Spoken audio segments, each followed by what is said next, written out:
আসসালামু আলাইকুম। সারা পৃথিবীতে যে কয়টা দেশ এখন ইসলামী যে শরিয়া এই ভিত্তিতে পরিচালিত হয় তার মধ্যে অন্যতম হচ্ছে ইরান, ঠিক না? তা আজ থেকে প্রায় 45-46 বছর আগে যখন রাজতন্ত্রের বিলোপ ঘটলো, হ্যাঁ, তখন হচ্ছে যে ইসলামী প্রজাতন্ত্র ইরানের মধ্যে প্রতিষ্ঠিত হলো। ইরানের যে হচ্ছে যে সরকার ব্যবস্থা, সেখানে একটা খুব ইন্টারেস্টিং কমিটি আছে যেটার নাম হচ্ছে গার্ডিয়ান কাউন্সিল। এইখানে 12 জনের একটা মেম্বার আছে এবং এই টপ 12 জন নির্ধারণ করেন যে একটা জিনিস সংবিধানে যে যুক্ত হলো এটা ইসলামের সাথে সাংঘর্ষিক নাকি ইসলামের সাথে যাবে। এই জিনিসটা 12 জন সর্বোচ্চ পর্যায়ের মানে হচ্ছে মেম্বার, এরা সিদ্ধান্ত নেয়। আর ইরানের যে হচ্ছে যে এবছর যে আমেরিকার তত্ত্বাবধানে বলি কিংবা হচ্ছে ইসরায়েলের তত্ত্বাবধানে বলি, এই যে ইরানের মধ্যে যে বড় রকমের হচ্ছে যে একটা বলা যেতে পারে সরকার বিরোধী আন্দোলন করে, হ্যাঁ, দেশ ইসলামী প্রজাতন্ত্র থেকে দূরে যাওয়ার যে চেষ্টা করছিল, সেটা আসলে ইরান রক্ষা করলো কিভাবে? একটা জিনিস বুঝতে হবে, সেটা হলো যে আমেরিকা কয়েকটা বেশি চাল চালতে গিয়ে নিজে ধরা খেয়ে গেছে। সেটা কি? আমেরিকা কয়েকদিন আগে হচ্ছে ভেনেজুয়েলাকে ওইখান থেকে প্রেসিডেন্টকে উঠাই ফেললো। তা সবাই মনে করতেছে যে এবার মনে হয় একই রকম হচ্ছে আলী খামিনিকেও বোধহয় তুলে লাগবে। ব্যাপারটা এত সোজা না, কেননা ভেনেজুয়েলার যে নিরাপত্তা ব্যবস্থা আর ইরানের নিরাপত্তা ব্যবস্থা এটা আকাশ এবং জমিন। তার মানে ভেনেজুয়েলা তো ওইভাবে নিজেদের সায়েন্স টেকনোলজিতে ওইরকম উন্নতি করেনি, কিন্তু ইরানের সর্বোচ্চ লেভেলের লিডার যেই রকম সিকিউরিটির মধ্যে থাকে, পারমাণবিক বোমা মানে হচ্ছে যে ধ্বংসকারী যে হচ্ছে বড় B-52 যে বোমারু বিমান, সেগুলো দিয়ে ধ্বংস করা যায় না। তার মানে হচ্ছে যে ইরান এবং ভেনেজুয়েলাকে একই পাল্লায় মাপা যাবে না।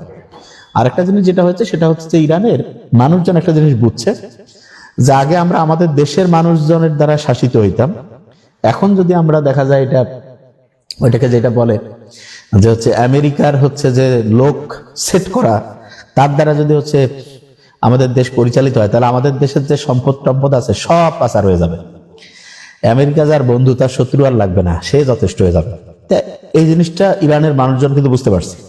তা যে কোনো দেশ আমেরিকা কিভাবে শাসন করে, একটা হলো যে সে তার নিজের লোকজনকে ওইখানে বসায় এবং ওই লোককে দিয়ে সে তার ইচ্ছা অনুযায়ী হচ্ছে আইন কানুন সমস্ত সম্পদের নিয়ন্ত্রণ নিয়ে নেয় এবং আস্তে আস্তে ওই দেশটাকে ধ্বংস করে ফেলে। এই তো ইরাক যেই রকম করছে, আফগানিস্তান যেরকম করছিল, লিবিয়া যেরকম করছে, তা এইরকম আরেকটা নতুন ইরাক, নতুন আফগানিস্তান, নতুন হচ্ছে যে ওইটাকে কি বলে মানে ওইটাকে কি বলে লিবিয়ার মতো কিন্তু ইরান যে হইলো না, এটার বিষয়ে ওই দেশের মানুষ একটু বুঝছে। শেষের দিকে হইলো যে না ঠিক আছে, আমরা হচ্ছে যে আমাদের দেশের মানুষজনের দ্বারা যদি হচ্ছে পরিচালিত হয় যাই হোক উপকার হবে, আর যদি বাইরের শক্তি আমাদের নিয়ন্ত্রণ করে কিছুদিন মিষ্টাই মন্ডা খাওয়াবে, তারপরে দেখা যাবে দেশের সব কিছু নাই হয়ে গেছে। এই জিনিসটা বুঝতে পারছে তারা, এটা খুব ইন্টারেস্টিং। আরেকটা জিনিস যেটা হচ্ছে রেজা পেহলভি, আমরা নাম শুনছি নিশ্চয়। ইনি হচ্ছে 1967 সালে ক্রাউন প্রিন্স হয়েছিল, ইরানের ক্রাউন প্রিন্স। এবং এনি হচ্ছে যে যখন 1979 সালে হচ্ছে ইয়া হয়ে যায়, ইসলামী প্রজাতন্ত্রের মাধ্যমে যখন ওই যে বিপ্লব হইল, ইসলামী প্রজাতন্ত্র যখন সেখানে প্রতিষ্ঠিত হয়ে গেল, তখন কিন্তু উনি হচ্ছে চলে গেছে আমেরিকায়। এবং আমেরিকায় গিয়ে আমেরিকার আশ্রয় প্রশ্রয় আছে, ওইখানে আছে, মানে ওনাকে রেডি করতেছে। এই যে এবার যদি হচ্ছে যে ইরানের এই সরকার যদি দেখা যেত ক্ষমতা থেকে ছিটকে পড়তো, তাহলে কিন্তু কি হইতো, উনি আবার চলে আসতো, আসার পরে বলতো যে কি, যে আমি আপনাদের আগে আমাদের রাজতন্ত্র দিয়ে শাসন করছি, দেখেন আপনারা রাজতন্ত্র চান নাকি অন্য কিছু চান। ভোট টোট হয়ে হ্যাঁ ভোট হয়ে গেল, জিতে গেল। জিতে যাওয়ার পরে দেখা যাইতো আমেরিকা তো ওইখানে বসেই আছে, ওইখানে সুইচ টিপ দিত, এইখানে কাজ করতো, ঠিক আছে। তা এই জিনিসগুলো আমাদের বুঝতে হবে যে একটা দেশকে আমেরিকা কিভাবে কন্ট্রোল করে। এই জিনিসটা যদি আমরা বুঝে ফেলি তাহলে তাদের সাম্রাজ্যবাদী যে নীতিগুলো সেটা থেকে আমরা নিজেদের দেশকে রক্ষা করতে পারবো। তা আমেরিকার মানে হচ্ছে অনিয়মটা, এটা আমার মনে হয় যার বিবেক আছে এরকম প্রত্যেকটা লোক বুঝতে পারে। সে কিরকম দেখেন, দুনিয়ার কোনো আইন কানুন মানে না। ট্রাম্প বলতেছে যে সে নিজেকে যেটা নৈতিক মনে করবে সেটাই ঠিক, তার মানে তার যদি মনে হয় এটা ঠিক ওইটাই ঠিক, তার যদি মনে হয় এটা আচ্ছা ঠিক না তাহলে সেটা ঠিক না। এবং দেখেন ট্রাম্পের মতো একজন লোক, যে লোকের ক্যারেক্টার থেকে শুরু করে গোটা জীবনটা যদি মার্কিং করা যায়, আমার মনে হয় 10-এ কি 0 দেওয়া যাবে, 0 চাইতে নেগেটিভ নিচে যদি কিছু থাকে, একটা প্রচন্ড রকমের মানে সব ক্ষেত্রে যদি বলি যে মানে ক্যারেক্টার বলি, মানুষের সাথে আচরণ বলি, কোনোটাতে কি তার কোন রকমের হচ্ছে যে এটাকে বলে যে ভালো বৈশিষ্ট্য আপনারা কি দেখছেন? দেখেন, অথচ ও আমেরিকার প্রেসিডেন্ট হয়ে কোন নিয়ম কানুনের তোয়াক্কা না করে নিজেই যে হচ্ছে যে একটা দেশের নির্বাচিত সরকার যে আছে তাকে হচ্ছে তুলে নিয়ে আসতেছে, বলতেছে আমার যা খুশি তাই করবে। এবং দেখেন আরেকটা জিনিস, লজ্জা শরম কতটা গেছে, তাকে হচ্ছে যে ওই যে নোবেল পিস প্রাইজ বোধহয় যে মাসাদো যে রয়েছে সে বোধহয় হস্তান্তর করছে, মানে এরকম একটা, সে দাঁত বের করে হাসতেছে আর নিচ্ছে, মানে খুব খুশি যে পাওয়া গেছে এবার নোবেল পিস প্রাইজ। মানে চিন্তা করেন আপনি, মানে আপনি মনে করেন যে মেডিকেলে চান্স পেয়েছেন, একজন করলেন না আমার তো মেডিকেলে চান্স পাওয়ার কথা, আমি পরীক্ষা কোনো কারণে ঠিক হয়নি, যে ফার্স্ট হয়েছে সে আসি আপনাকে দিয়ে দিল যে হ্যাঁ আপনি মেডিকেলে ফার্স্ট হয়েছেন, সে কাগজ নিয়ে কথা আমি মেডিকেলে চান্স পেয়ে গেছি, আমাকে এখন ভর্তি হতে হবে। তা এরকম মানে একটা সম্মানজনক পুরস্কার, এটা কি কেউ কারো কাছ থেকে কি কিনে নেওয়ার সুযোগ আছে? বা একজন আরেকজনকে হস্তান্তর করলে কি হবে? হস্তান্তর কেন করলো দেখেন, চিন্তা করেন। এবং নোবেল কমিটিরও বোঝা উচিত যে কত 2 নাম্বারই করছে।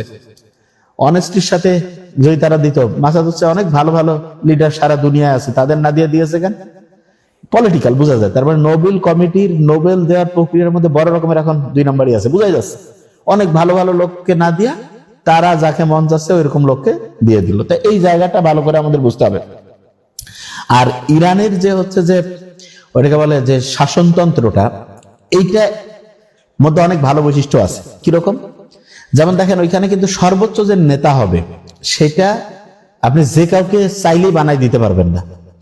মানে ওই যে আমাদের সংবিধানে আছে একটা পোস্ট আছে, আপনি শুনবেন যে ন্যায়পাল বলে একটা পোস্ট আছে, 77 নম্বর অনুচ্ছেদে আছে যে ন্যায়পাল নিয়োগ, যদি এখন আমরা নিয়োগ করতে পারিনি। এইরকম পোস্ট হচ্ছে আয়াতুল্লাহ ওই যে আলী খামেনি, মানে সর্বোচ্চ ধর্মীয় লিডার, উনি এমন পোস্ট যে নির্বাচনের মাধ্যমে আমরা যাদেরকে নির্বাচিত করব, তারাও যদি কোনো কিছু ভুল করে, তারাও যদি কোনো জিনিসের খারাপ ডিসিশন নেয়, তাহলে ওই আয়াতুল্লাহ আলী খামেনি উনি যদি বলে যে না এটা চলবে না, তাহলে কিন্তু তখন এটা নিয়ে নতুন ভাবে ভাবনা চিন্তার সুযোগ আছে।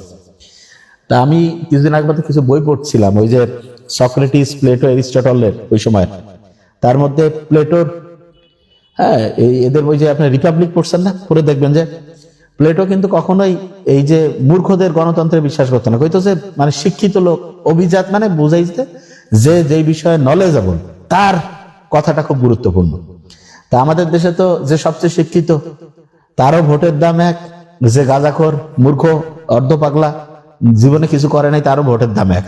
গণতন্ত্রের এটা একটা বড় সমস্যা। যাই হোক, এক্ষেত্রে ভালো মানুষদেরকে বোঝানো উচিত যে কোনটা ভালো কোনটা খারাপ, এই ভালোর পক্ষে সবার থাকা উচিত। কিন্তু এখানে আপনি দেখেন যে কত একটা ভয়ঙ্কর খারাপ দিক। মুদ্রার কম বেশি আছে না, আমেরিকার মুদ্রা $1 সমান হচ্ছে বাংলাদেশে 120-25 টাকা। অথচ দেখেন বাংলাদেশ কি সারা দুনিয়ায় যে গণতন্ত্রের যে জায়গাটা আছে, আমি এই জায়গাটা একটু চিন্তা করা, মানে আমার মাথায় আসে না।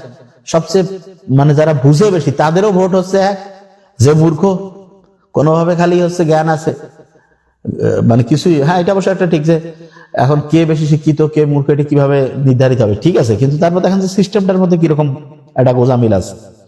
তা এই জায়গা থেকে হচ্ছে যে মানে আসলে গণতন্ত্রের এই অসুবিধাটা, এইটাতে আমার মনে হয় যে যারা শিক্ষিত ভালো মানুষ, তাদের হচ্ছে যে যারা দেশের জন্য ভালোভাবে কাজ করবে, দেশকে হচ্ছে উন্নতির দিকে নিয়ে যাইতে হচ্ছে চেষ্টা করবে, সেই মানুষদেরকে হচ্ছে যে রাষ্ট্রের ক্ষমতায় বা রাষ্ট্র পরিচালনার দায়িত্বে নিয়ে আসতে পারলে দেশ খুব অসাধারণ হবে।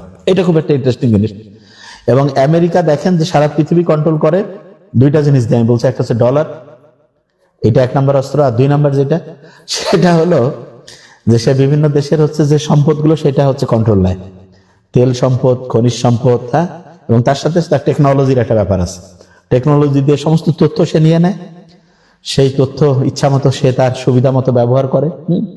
তার মানে আধুনিক দাসে পরিণত করার জন্য এই অস্ত্রগুলো তার আছে, ডলার এবং বিভিন্ন দেশের সম্পদ আর তার সাথে তার টেকনোলজি। এই 3টা জিনিস একসাথে করে সে দেশগুলোকে হচ্ছে কি করে যে করে, এটাকে হচ্ছে নিজের কন্ট্রোলে নিয়ে নেয়। তো এই জন্য আমার যেটা মনে হয় সেটা হলো যে কোনো দেশ যদি সারা পৃথিবীতে মাথা উঁচু করে দাঁড়াতে চায়, তাহলে তার যে জিনিসটা করা উচিত সেটা হচ্ছে নিজের দেশের প্রত্যেকটা মানুষকে জ্ঞানে বলি এবং হচ্ছে যে স্কিল এবং হচ্ছে ওটাকে কি বলে কমন সেন্সের দিক থেকে খুব উন্নত করা।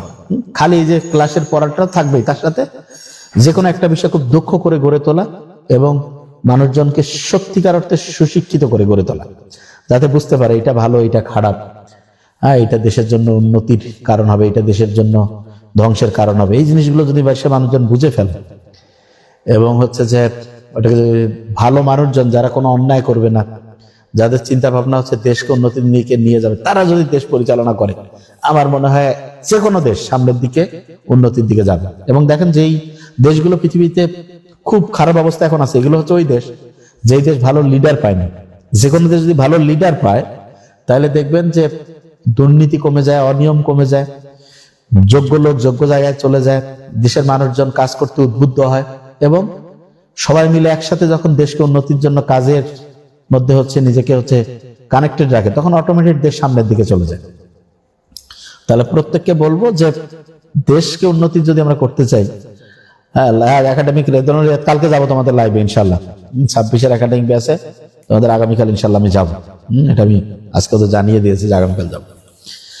প্রবলেম মানে সব ক্লাস হয়ে গেছে তো করা, তোমাদের রেদুলেট বলছি না যে যেখানে যেখানে গ্যাপ সেটা জানাবা, ওই আমাকে তোমরা তোমাদের সব ক্লাস যদি হয়ে যায়, তোমরা হচ্ছে যে ওই যে নতুন আরো কিছু প্যাসেজের কথা বলছো, সেটাই বলছি যে আমি নতুন যে প্যাসেজ গুলো রয়েছে ইনশাল্লাহ দেবো।